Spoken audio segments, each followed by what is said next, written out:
Happy new year সবাইকে, নতুন বছরের অনেক অনেক শুভেচ্ছা। তো প্রতিদিনের মতো আমি আজকেও এসে যা কাজগুলো থাকে ওইগুলো করে নিলাম। আর আজকে দেখো আমাদের গাছে একটা ফুল ফুটেছে। তো যেহেতু আজকে বছরের প্রথম দিন, তো আমি একটা জিনিস ভেবেছি যে আজ থেকে আমি প্রতিদিনই একটা করে মিনি ব্লগ দেবার চেষ্টা করব। আগের দিনের যে ভিজে জামা কাপড়গুলো ছিল শুকনো হয়ে গেছে, ওইগুলোকে একটু ভাঁজ করে রাখছিলাম। তারপর কিছু ফল এনেছিলাম, ওইগুলোকে একটু গুছিয়ে রাখছিলাম, সাথে টেবিলটাও গুছিয়ে নিলাম।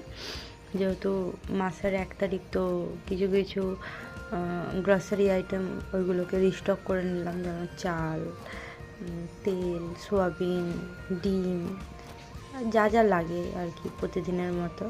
তারপরে স্নান করে নিলাম, স্নান করে ঠাকুরকে পুজো দিয়ে